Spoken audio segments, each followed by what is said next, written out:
another thing I was thinking about today talking to you. There's so much of your story I don't even know. Actually, I'm gonna just jump right into this because we're about to get good. But Yeah.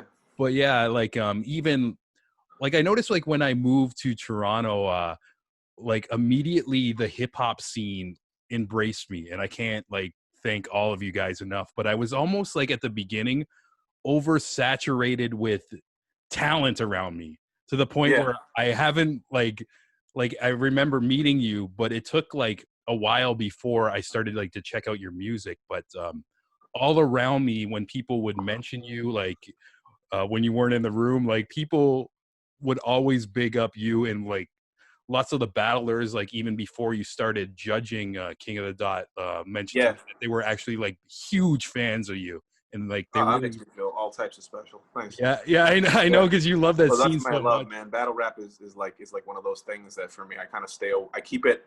I like to have it in my life, but at the same point, people go, "Why don't you battle?" And it's like there's a large extent of it is like when you love something like that, like I don't want to make this big part of my like happiness go away and become a stress.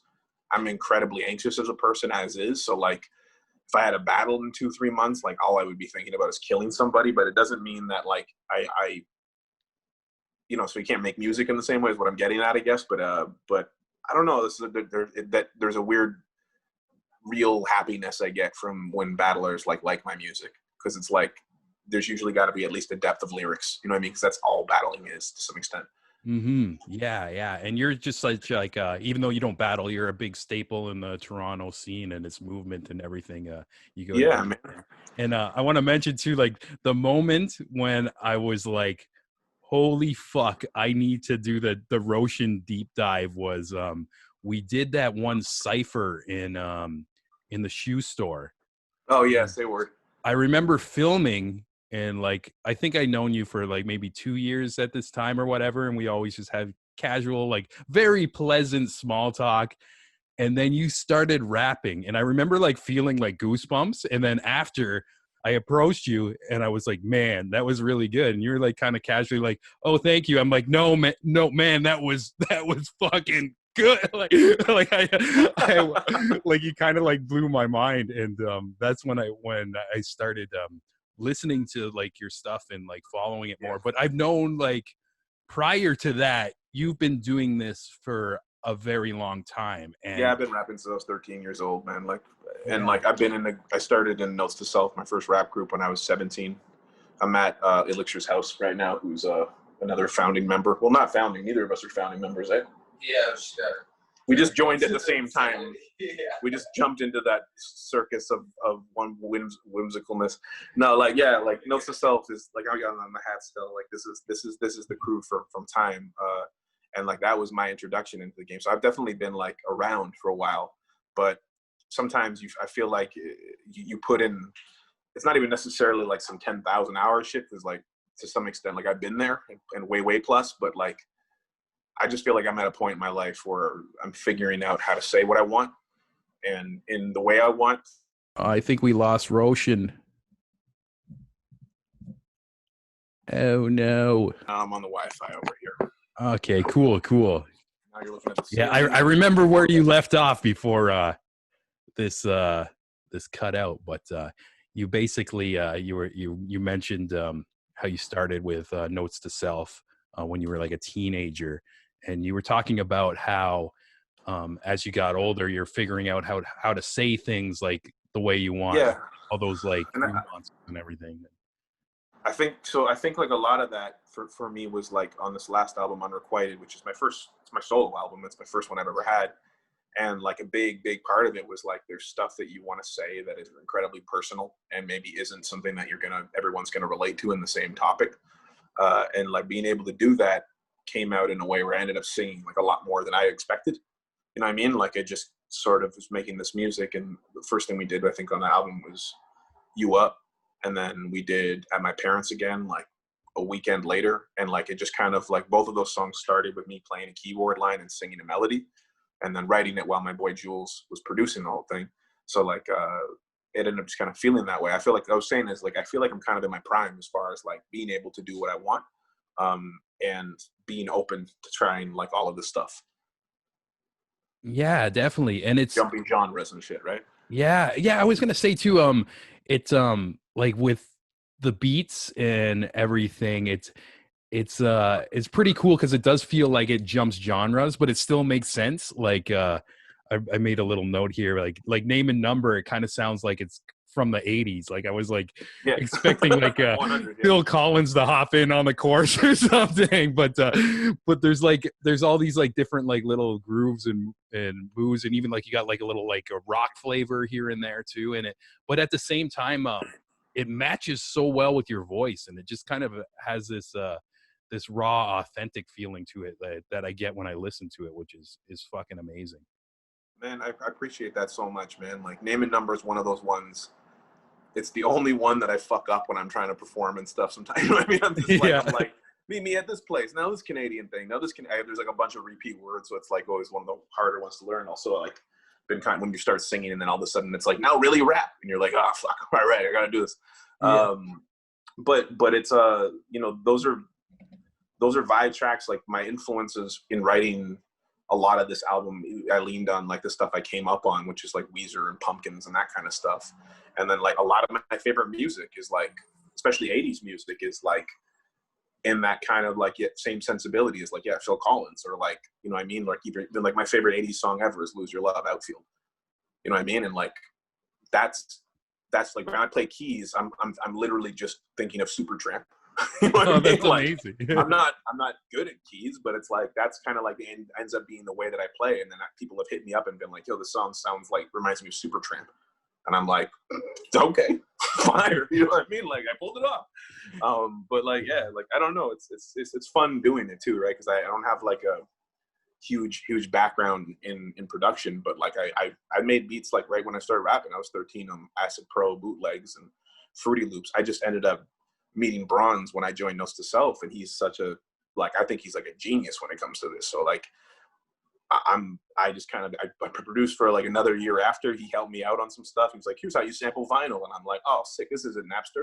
You know what I mean? And then like it's just been it's been super validating and freeing being able to like get your idea out how you want it, and like melody comes a lot easier when you're singing over your own sensibilities. You know what I mean? Yeah, yeah. I think what's special about it too, as a listener, like it's almost hard to explain. Like I'm almost trying to find a word for a feeling, but it feels like it's like just coming out of you so naturally from the music, from the lyrics, and almost not Huh? like trying too hard to be like I need to sound like this. It's just like or like forcing anything. It just I don't know if this was your process or but did you just like kind of just get into like this flow state and just everything coming out of you?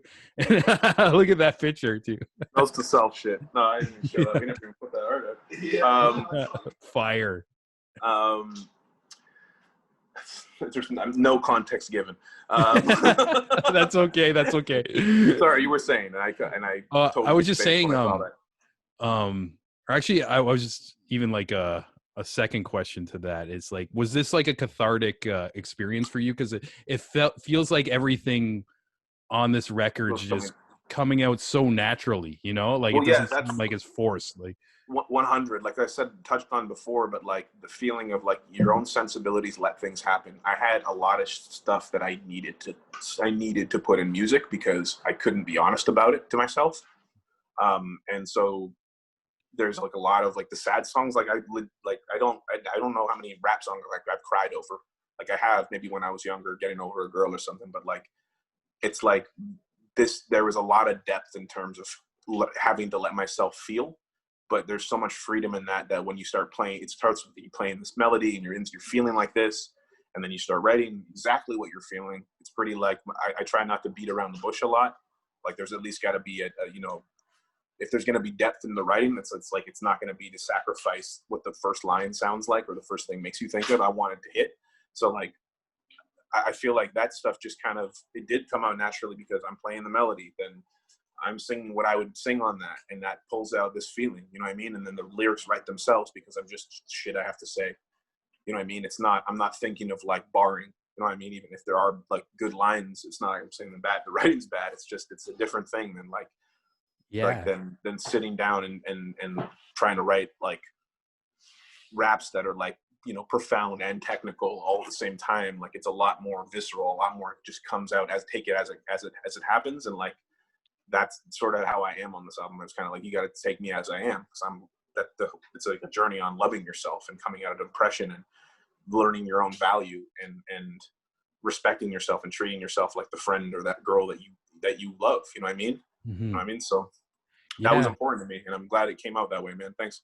Yeah, definitely. Is like I connect to like a lot of the stuff you're saying on it, and I think even like I'm talking to so many people now, and as we record this interview in 2020, there's like the lockdown. People are getting way more introspective than ever, you know. And I Yeah. find like Gabs is in my bubble, for the record.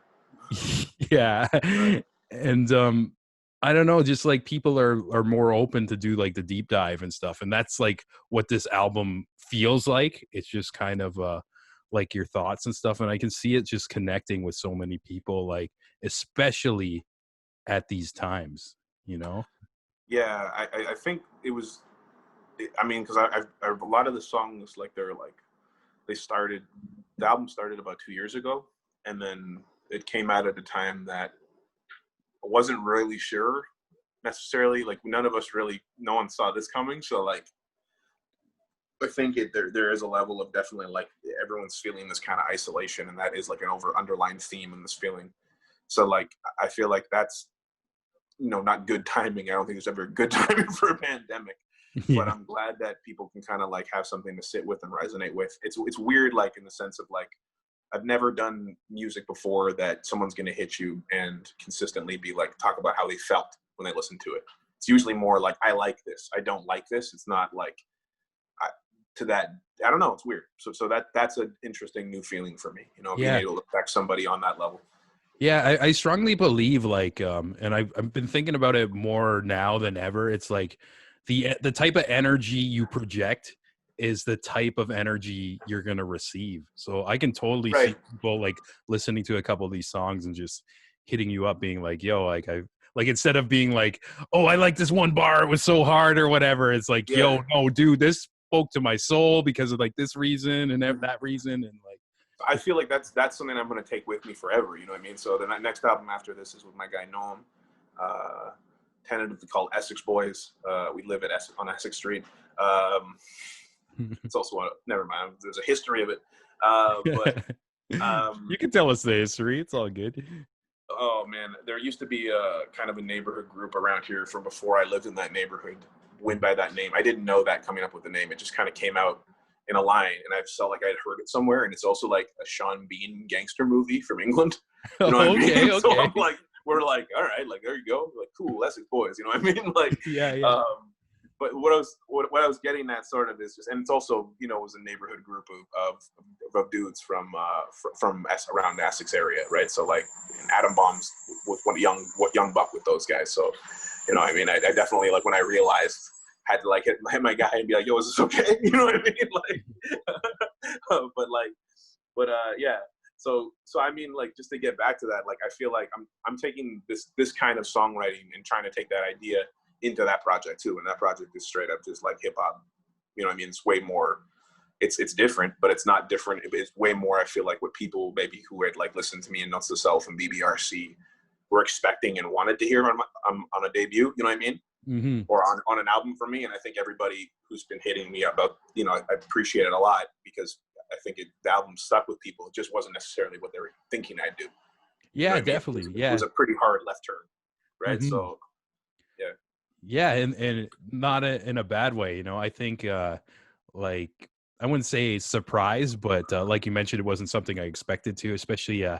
how much you sing on it too, which is Yeah, like hella more impressive. than half. Yeah, for sure. Way Yeah, more than yeah, half. Probably about 70% or something, right? yeah. But so like, I feel like, you know, just do the music you're feeling, do it when you love it, and try to get it out reasonably fast so you still love it and you're still sort of in that zone when it comes out. Yeah. Yeah, Like definitely. you've been taking that stuff to the. So I do some work too with in dance with like techno with my boy Hunter. I've done some like tech house shit with him and Sean Frank, Will K, and a lot of the stuff that I'll do with Hunter specifically, still that techno is really rooted in emotion. So like lyrics a lot of the time, and it's like I'm learning that world, and just kind of, you know, you feel it out and have fun, and like I've been having good responses in that. But it's another one of those things that kind of encourages you to just be you. So I don't know, just taking that as a mentality in my life, even past music, and trying to just kind of like love the skin you're in and who you are. You know what I mean?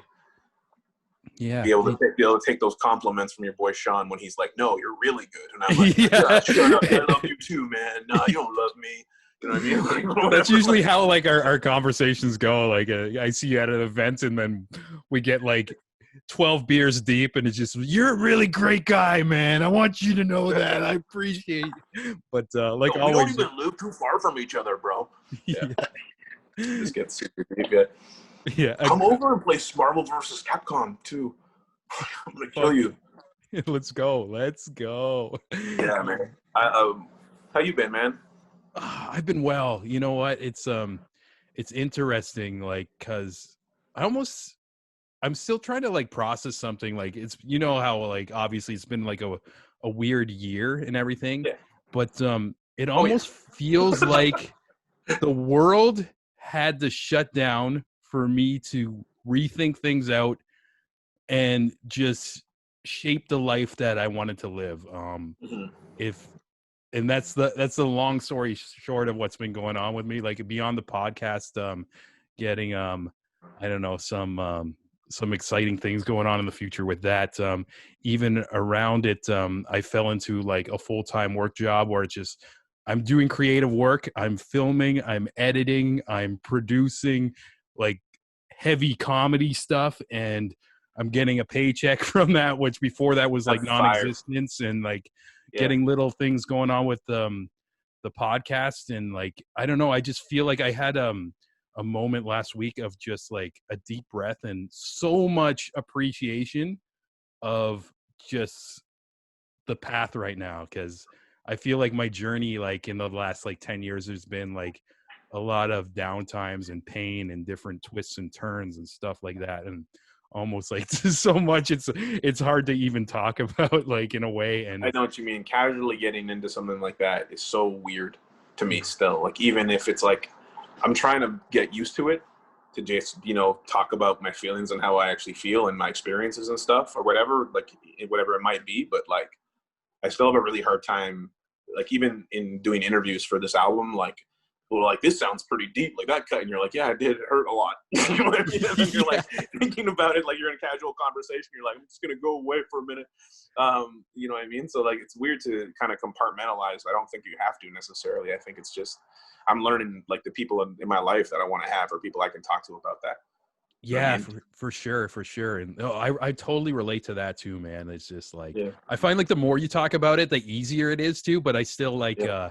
have these moments where it's like somebody will ask me, "Oh, how you doing?" Like, especially like in the past like handful of years, and I'd give them like this fake answer, like, "Oh, I'm great today, blah blah blah," and then Yeah. in the pit of my stomach it's like turning of like all this other fucking layers of shit. And it's like, I don't know, I don't know if you're this style of personality, but I tend I to can like hear you. always want to give people like my best self even when I'm not feeling good, if that makes any sense. Yeah, no, totally. I think that like, that's like, I don't know, I feel like an immense pressure to be that guy that I think people want to see me be, at least publicly. You know what I mean? And like, that was a necessary voice crack, for that moment. You know what I mean? But like, I feel like, you know, that's part of the journey. At least for me, maturing is like just being real, and like that doesn't, you're not always good, and that's okay. You know what I mean? And you can talk about it, and then you can turn. I'm also weird. I have a weird personality that definitely, or not weird, but just the kind of person I am. Sometimes when I think about something and decide something, I just kind of 180 emotionally. So like, I can kind of be like pretty upset, and then I think about it in a different perspective, and I'm like, nah, it's fine, and then I'm just fine, which is weird sometimes. Yeah, Weird, no, but I totally yeah. relate to that too. And But I have to then process it, is what I'm getting, I guess. Yeah. yeah, and Yeah. like you just casually said, and that's weird. That's like my own inner thoughts as well too. It's just like Yeah. when I'm overthinking like some actions, or just like maybe moments of like being fake, like putting on like a happy face and then coming home and I'm just like feeling like shit or Yeah, whatever. it's like, Just there's like I'm just gonna play Red Dead and cry. You know yeah, what I yeah, mean? Like, I'm gonna listen to the new Roshin album. listen to the new Roshin album and just have That's the only sad thing that moments. Yeah, understands me right yeah. now. But Track 7, you understand me. yeah. Um, But yeah, we've been talking a lot about like I don't know, this evolved Roshan too. And I still kind of want to get like jump into like your history a bit too, oh yeah, for sure, man. which because I'm, that's something like I generally like I don't know a lot of it. Like you mentioned like um kind of like your debut into the scene like was with so Notes to the Self. first, yeah, with Notes to Self, I say 17, and then when I was like end of that year, we put out a 12-inch. When I was still in high school, I was going to city school, alternative, sick ass school, like a good, like legit 20% of the 20%, maybe like a little bit less, like of that population at school rapped. Like, and I didn't pick it up there, but like it was a good thing in supporting it. So like I joined the group. I was the young guy, like I'm 17. I think the other guys were between 3 and 5 years older than me. You know what I mean? So it's myself, my older brother, Swamp Donkey, Bronze One, just goes by Bronze. There's sort a of. picture right there. Elixir, Yeah, and you DJ got Dopey. there's the crew for people Right. who are watching this on the YouTube. Actually, I want to mention too, most of you guys are on iTunes and Wow. Spotify. And if you want to do me a favor, just hit the sub on YouTube. It's a brand new Yeah, Notes to Self, man, too. yeah. Go back and peep that. So we did that. We took our first trip down to New York, and I was like the young buck going down. So we were on one side, Notes to Self, and on the other, on the B side, yeah, it's so dope. On the B side was this group, or not B side, but I think the other side was the Pangea Project side, and that was a group that was Kamau, Equinox 199, Natural, and Yassine, who was he going by Yassine then? I think he was going by Change. I'm trying to remember. He had a couple name flips around then, but yeah, it was like a pretty crazy project to be on, because Bronze was a really high level producer and he was really unique, and because he was like learning how to do all this stuff on his own with his like within like Pro Tools or whatever, after being like a tape to tape producer when he was a little kid, you know what I mean, he ended up having this kind of canvas of samples from 17, 18 places, 20 places, and like making this wild beat that was all not even metronomed out. There wasn't 2 BPM. Like people would try to remix it and they'd be like, how do you do this? And he'd be like, I don't know, I looked at it. You know what I mean? And he's just like, that's how he was, you know what I mean? I love you that get it, spirit. you figure it out on your own, right? But that's a great version of it. So he, so like, I kind of got brought into this as just a young rapper, and they were like, this guy's going to be really good. You know what I mean? And then, shout out no stuff. I got really good. Yeah, they were fucking right, you know? You're right. But at the beginning, like straight up, my brother was like out rapping me a lot, I think, you know what I mean? So like we went down to New York and like promoted the vinyl and sold it at a bunch of places, and like made some links. I met this dude, Yeshua the Poet, who was this group called We Be Foolish that were like amazing out of Brighton and Brighton Beach, New York. But yeah, so, I had some pretty big moments with those guys. We did 2 album deals. We did one with BBE Records, who also had just put out Welcome to Detroit, Dilla, and like Pete Instrumentals was like a big album for me when I was coming up, and that was with them. So, we ended up having a deal with them, and the deal came together 2006. Album came out, I think, 2009. And it was like in that span of kind of submitting, finishing, and getting stuff, the vinyl industry kind of went from like fluctuating to its last legs. And it's sort of come back in a different way now, but like DJ culture, like Serato just took over. Tractor took over. And like even CDJs and stuff were becoming this regular thing, right? So like people weren't selling and buying vinyl as much. So our deal kind of changed from being this one that would have been like a very big like instrumental album, instrumental versions, RF versions, all of it on vinyl, EP on vinyl, to like kind of like, like we'll put out your LP on CD, worldwide distro still and whatever. And they're a big label, but it was at the same point, it's like it was an interesting time to come out. We've always had these moments of like being on the corner of navigating the new industry things, like right into blog rap, and then where you figure that out and you come back again and it's like, nah, it's not that, it's on some playlist shit now, and you're like, god damn it, management.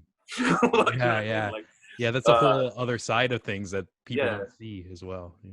So yeah, so with notes, like, you know, we really looked up to guys like De La Soul, like groups that were like very much a group, like Dilated Peoples. We connected with Dilated Peoples and toured with them and have done like a bunch of work. We've worked with, you know, a lot of guys that are in that camp.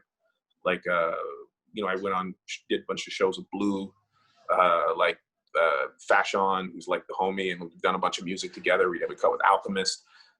It's like that we had so much of that going on that at points we'd get like interview requests and they'd be like, can you meet here? And it would be in LA. And they just thought we were from Cali because we had that many features of those guys. But it was kind of just like Oh, these no forms way. of people that you have a genuine connection with because you're kind of about the same things. And like, I don't know, it was really, I mean, I really value those years and like being in a group and kind of like the idea of for whatever the best project is, you know what I mean? Mm-hmm. You get to a point, I definitely had the urge to do solo shit before, but you know, happens when it happens.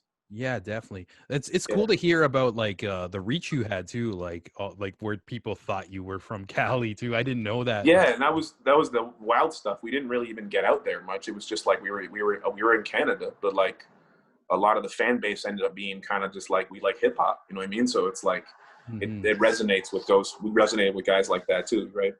Yeah, yeah. Like You we guys were, are you kind of know, like Detroit the dudes. rappers, Yeah, you know, like who yeah. It was weird that we were definitely like a group that like it was important to us to reach out to people that we respected and loved. So like we worked with like I was saying from Detroit guys like young RJ who's in BR Gunna and now is part of Slum Village. You know what I mean? Like, you know, it was kind of important to like if you were gonna have a feature with somebody like to make it make sense for us and like what as all of us loved. You know what I mean? mm-hmm. Which ends up kind of like making sometimes a more cohesive feel in terms of like everyone's sensibilities has to line up for a project. So I feel like that was something that like, again, formative shit that I think, you know, people kind of latch on to that. Sometimes you have an idea of like what something's going to be like, you know what I mean? And like, oh man, this hits my sensibilities because I like Dialect and I like De La. So now I like these guys. Yeah, yeah, definitely. And what Yeah. was the vibe of the scene back then?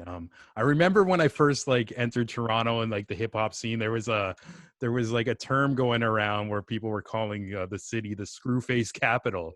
Yeah. That's theology coined that term. Yeah. Theology Yeah, crew. and even like as Yeah. the years go on, like I was like thinking about like just the last couple years, the vibe doesn't seem that way anymore. It's like people No, it's different. Yeah. seem like a family supportive, but I kind of want to know just like what was like the feeling back then, like going out doing shows and It recording. was like that straight up. There was like a crabs in a bucket screw face mentality in Toronto.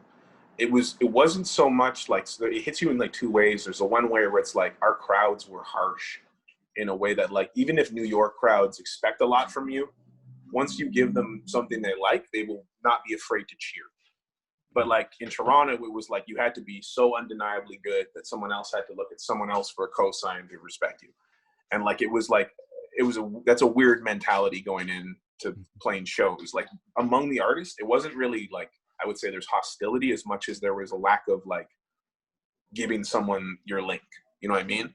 And that like guarded behavior like just doesn't help a scene grow. Yeah, You know what I mean? So you end up having these little pockets of guys that might kind of help each other, but it's not like everybody getting together for the greater good of like your city. You know what I mean? So it felt like uh you know, everybody was in a competition in high school or some shit. It felt weird. yeah. That's Like interesting. that was my experience anyway. I tried to always foster the opposite feeling from people. You know what I mean? And especially later, you know, the older I got, I'm just like, man, you got whatever I got, you got.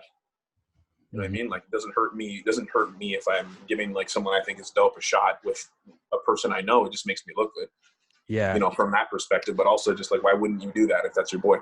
yeah, the petty shit that never pays off, you know, in a way. And it's Yeah, interesting. I don't know, one person who's coming to mind right now who's like has like the opposite vibe of that and just puts on everybody is Junior T. And yeah. recently, like all his albums and stuff, like it's all features of Womp like womp.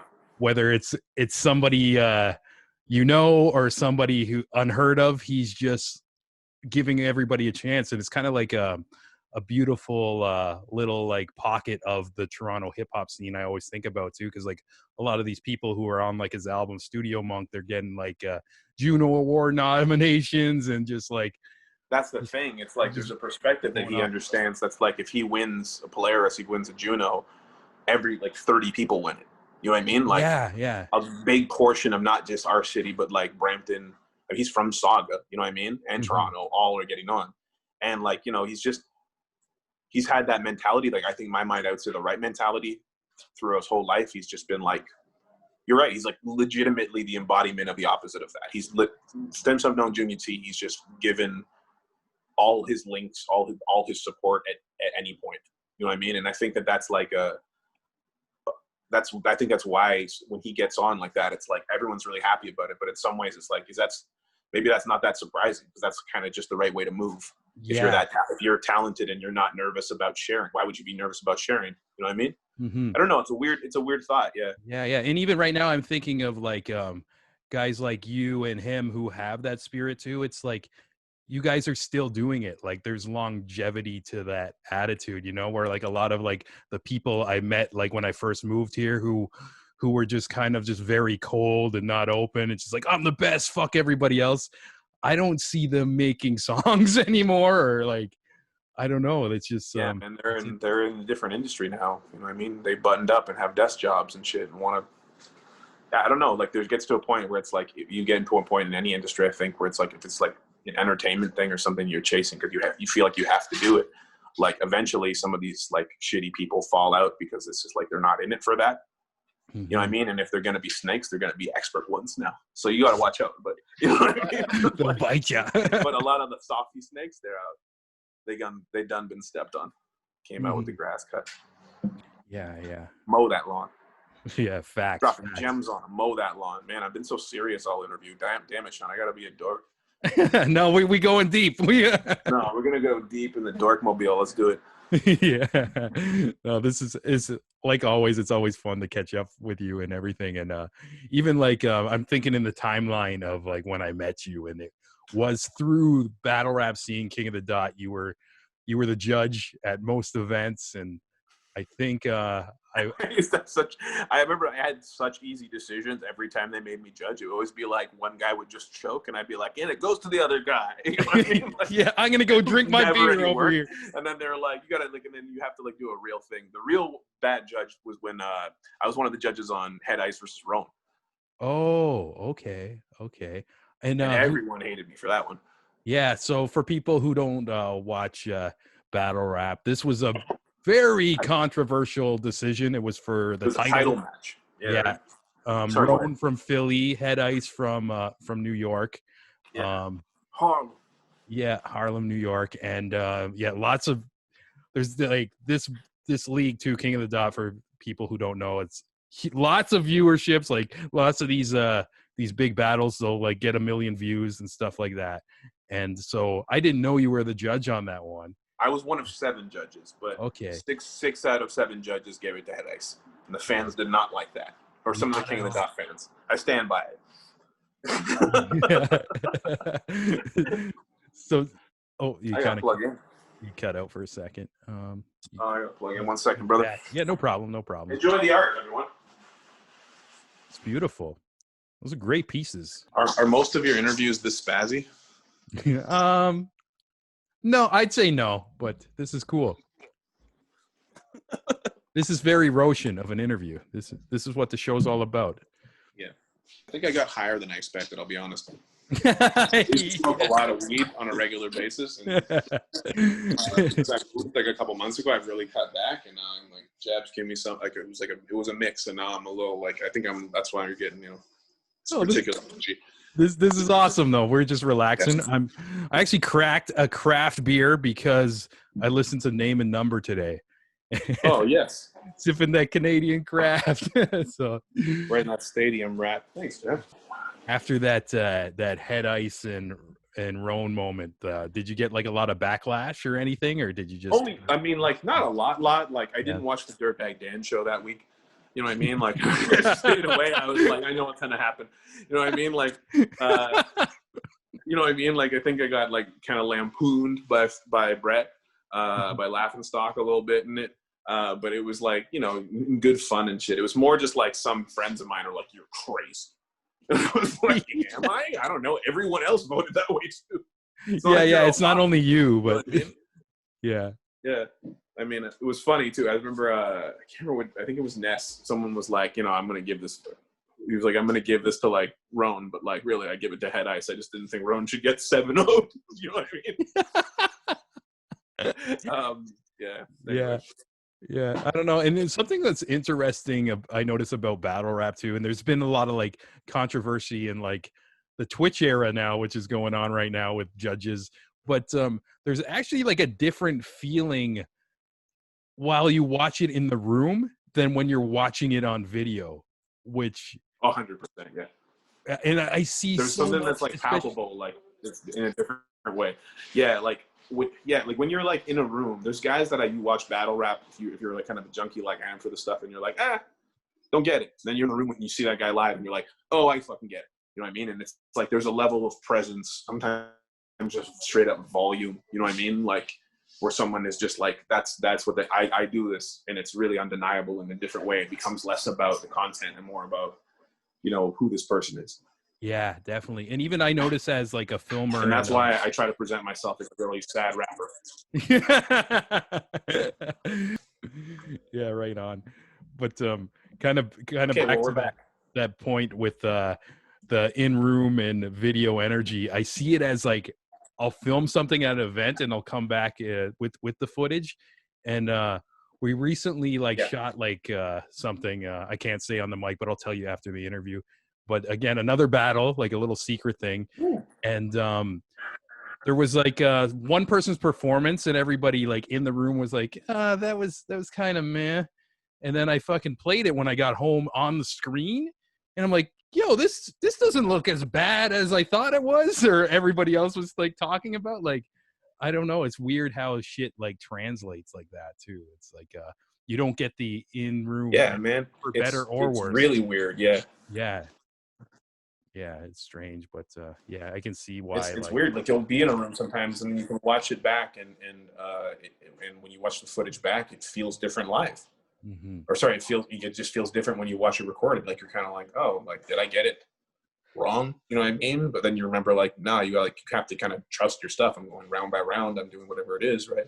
Or not even in battle rap terms, but just like seeing performances live. There are people who are just like, they're live bands, you know what I mean? Like some of your favorite bands might not even have the one of their classic albums as much as they're just like, they're great live. Yeah. And even like for people who aren't into the battle rap thing, another thing to compare to it is like if you go to a concert and you pull out your phone and you're like, this is the best moment ever, and then you go watch it later and it just like doesn't translate the same way, you know? It's like the energy gets lost when it's just like fireworks on your phone. You know what I mean? Like it's that shit, right? It's like, it's not cool. You know what I mean? Like enjoy the moment, live. You know what I mean? Like part of that is like, you got to let some stuff go. You don't need to document everything. That's what your brain is for. So like if you don't have I don't know, I'm not that guy to have my camera ready. It's like not second nature for me to shoot stuff for Instagram. You know what I mean? It's like, I have to kind of like be like, oh yeah, I gotta take a picture of me. Look, it matches my shirt, bro. You know what I mean? Like, when those opportunities arise. But I'm not regular with it. I have other people in my life that I trust that are better at it to be like, what do we do this? And I go, sure. You know what I mean? And I try to like in places that I know I'm not good to like lean there. Cause like for me, I want to be in the moment. Yeah. Like, and that's important. And I feel like kind of like this generation is. Yeah. You gotta be present, bro. Yeah. Yeah, most definitely. All these whippersnappers. Yeah. They want the online clout. And even like I find man. You remember that app called Clout? I remember the name. I don't know what it is though. It was like your combined Instagram, Twitter, and Facebook scores or something gave you a number of basically popularity, and you could get into certain clubs if you had a clout number high enough. And it was like the worst thing in the world of social media has done in a while. It was like so shit. That's Black Mirror. You're right, but it was like pre-Black Mirror. It was like, oh man, Black preface. That all right. I'm disgusted by that. but yeah, like he said, Black Mirror too. It's like the social points and stuff, and it's Yeah. so fucking strange and like I don't know. I'm still trying to process it. But this conversation is making me miss like going out into like live shows like so much and just like sinking in that energy. Man, I had my first headline like big gig as a solo up in Toronto for this project coming up, and I had to cancel it. Fuck. It was like in the beginning of April, I think. You know what I mean? And we're just kind of like, whoa, it's already almost fucked. You know what I mean? We're 2 weeks out. We're a Yeah. week out. We just got to can it.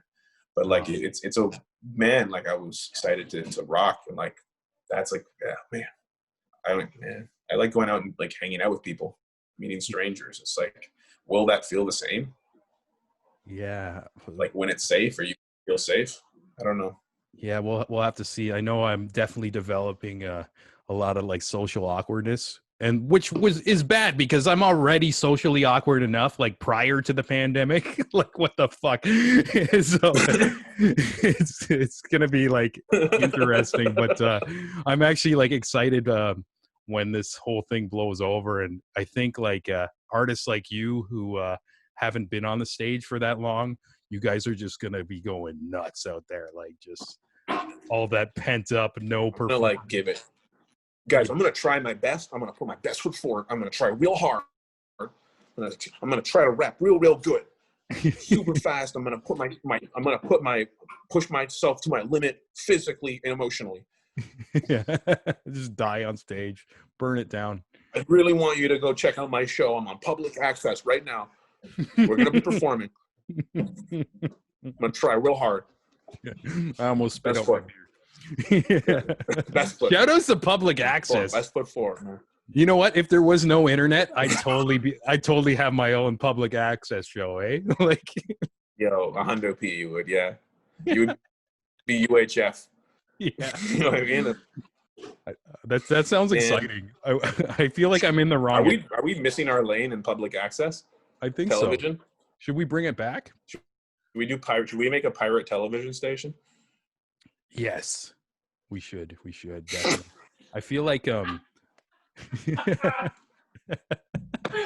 is this interview going? I love it. Paused like he could do it. You heard Jebs? He goes, he paused like he could do it. Yeah. I actually thought about it. I'm like, but who's gonna watch? Like my grandma? Like who has a TV anymore? Everybody's like on their cell phones. Oh man, I have a TV, but I leave it on top of an actual organ that is just like it's like a little guy or whatever, right? But it's like an electric organ that like was just left in my home and I inherited. Like we all have it, right? So I was just like, I'll just put my TV on top of this, and then like sometimes I play Rocket League on it. I don't know, watch movies, hook it to my laptop on Netflix, Disney Plus, on cable. Yeah, I miss sports though. I miss like just kind of having the option to turn on a Raptors game and not having to go find the right stream and shit. Yeah, that was like the only thing that was like keeping television alive. You know, if you're like a sports fan, it's like that live shit. I think you froze, or I'm freezing. Okay, we back. Actually, maybe we can. We're gonna have such a good makeup interview after this. Oh yeah, actually, I you know what? This is gonna be awesome because I'm gonna edit it and it's gonna have like all the good points in here. But I guess we can close out. Okay, great. Oh yeah, you're gonna take out all the stuff that doesn't make sense. Oh yeah, definitely. All the little freezing and stuff like that. This is gonna be the best conversation they ever heard, Roshin. Man, you know what? I feel like as conversations go, like people don't need to look any further than me and my man Sean. No, that's facts. If they can We're really trying our best. We're gonna put our best foot forward, all heart, doing it, giving it. Yeah. Over the top, heart, just really setting our minds to it. Just laying it out on the table. That's one thing that I always appreciated about seeing you at these venues and stuff like that. It's like, I don't know. Some people be like all talking like so serious about battle rap and stuff. And we like have a beer and it's just like, how is life? And like, it's just like these beautiful like moments, like we're not even like the same energy. Like everybody's all like kind of like hostile and intense. And we're just like, I don't know. It's interesting, our friendship. I love it. It's refreshing to me on my end too. Yo, if you haven't seen Sean Sirianni, Is It a Battle? Oh no. You know He what? has a rap battle Yeah, on one and Beast done. Mode. That meant a lot to me that you stood in my corner. My guy, you made it easy. This guy's a killer. I was winging it. I was so scared. Dude, I'd be scared, man. I do this full time and I want to battle like that. You know what I mean? It's just like the nerves of like being him. I'm just gonna come in, I'm just gonna rap now, you know, in front of everybody. This one time, if I fuck it up once and never get to do it again, Yeah. what? The best No, was all day I kept saying to people, it's like, I like writing songs. You get to do them a bunch of times. yeah. I was saying like it was funny all day. I kept telling people it's like, yeah, I'm doing one round in the battle royal. And everybody thought I was joking because I'm usually like very sarcastic. And then I remember like being in the ring and you grabbed me. You're like, you're actually doing this? It's like, yes. Oh man, Yeah, I was just the right amount of drunk for that moment too. It was great. yeah. Yeah, that meant a lot. That was a I was lot. like, everything's coming together. I was Yo, man, yeah. That's something I'm you got never a career in battle rap if you ever want to do it. no, I don't think it's like a passion, you know. It's just something it was up on the table and I just wanted to do it as a challenge, like mentally and everything, and I feel like I had fun with it. I had a little moment and like my rap name was One and Done. We're going to keep it at that. I'm retiring undefeated, Roshin. Yeah, fair enough. I know you said this really like on your way. I think you should double or nothing it. You should come back as an artist named Double or Nothing Yeah. and try to get one more win. One more. I'd fuck it up, man. No, just don't. You're fucking up the bag. Double or Nothing. Yeah. Don't Or maybe double. maybe I'll Then I'll you come do back like again what. the third time's the charm, and you're trying to get your record to 2-1. Yeah. And then that's how you become a full-time Just battle keep rapper. changing your name. Yeah, 100. I know. I'm trying to trick you into it. Yeah. No. But yeah, it's a beautiful scene and I'm so happy like You know. a lot of the people I met through it, like yourself and everything. And before we take this interview home, let people know where they can find your music and where they can follow you on social media and all that. I'm on social media. I'm on Instagram as Roshin BBRC, Facebook page like that too, and then on Twitter I'm Roshin NTS, so it's BBRC and NTS reminds me because it's notes to self. Yeah. BBRC because big broad like rope chains. You kind of cut out with a couple things there, but I'll just plug all your shit in the intro, so it's all good. All right, man. And also Roshin is like, that's my name on Spotify. Go check out BBRC music as well. A couple joints and some more stuff coming out of Australia with our guy Plutonic Lab. So check out the record and project's called Swing, as in Wayne's World. Swing. Yeah. Oh, that's so fire that like the tunes you guys are making. Mrs. McGorrickle. It's so fucking good. Yo, man, we're on Wayne's. Gotta move over to Wayne's World because BBRC has already been on their like 90210 stuff for a long time, right? So.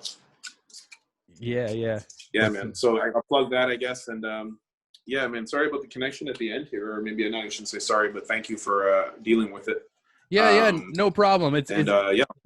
It sucks that sometimes there's like little choppy moments, but at the same time, it's like it's so nice to see you and just like hear your voice and shoot the shit and kind of pick your brain about this new album, which is it's very special to me. Like I'm not just saying that because you're a friend. It's something that's connecting with me, and I'm so happy I get to share it with people and the very tiny community I have who listens to this show.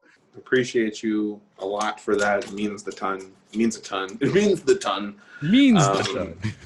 And and thank you for sharing it with your audience. And guys, I appreciate everybody out listening. And and like if you know me, then also thank you for listening to me talk for a long time. If you're my mom's, don't be disappointed that I smoked weed and drank on this when you get the link. You know what I'm like. You know what I'm doing. It's not every day. Don't sweat it, okay? I'm just doing my best out here. Steam Whistle Brewery, pretty good brewery. You know what I'm saying? I've heard that when you go to the brewery, it tastes better right from the tap, but I don't know if anyone's doing that right now. I hope everyone's okay. And Sean, I'll let you, bro. Yeah, love you too, man. Let's end with a cheers. Virtual. Cheers. Shout out to Elixir, best graffiti writer in the history of the world. Where'd he go? There he is. Right. I'm in there somewhere. We in this.